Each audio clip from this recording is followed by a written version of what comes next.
Thanks for your testimony. What an amazing and shocking story. Thanks for bringing it to us in such detail. Were you ever notified that Wildlife Services would be placing an M44 device near your property? No, sir. In fact, when the emergency responders, the sheriffs arrived first and went up the hill, they had no idea what these devices were. Hazmat showed up and they had no idea what they were.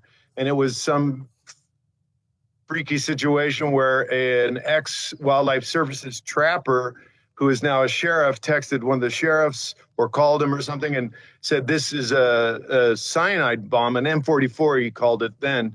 And it was identified as cyanide, and we were sent to the emergency room. While my son was getting IV and tests, and the ER doctor, who has been a very experienced ER doctor for decades, had no idea that these were around. They were not notified. Nobody was notified.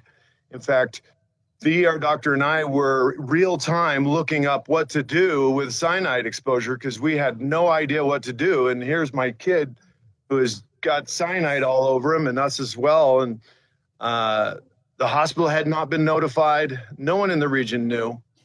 And ultimately, it doesn't really matter because if you were notified, it doesn't change anything. If you don't have the antidote right with you, you're dead. Yeah. And there's not much you can do for a sublethal dose. So you're a medical doctor. If they had bothered to tell you they were putting this device near your property, would you have let them do it so close to where your family spends time outdoors? And what precautions would you have taken to protect your family if you knew it was there?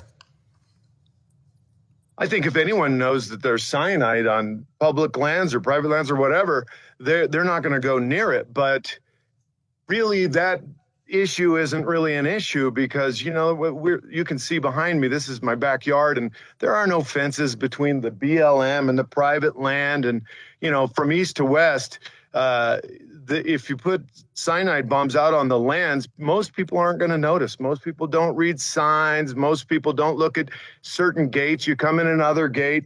It's just absolutely too risky to have these M44 cyanide bombs placed out in our public lands. Yeah, couldn't agree with you more. It's just outrageous that they do this and then that they would defend it and care more about PR in the aftermath of a terrible incident like that than rethinking a wrong-headed policy. So thanks for bringing this to us. We're going to do our best to act on it.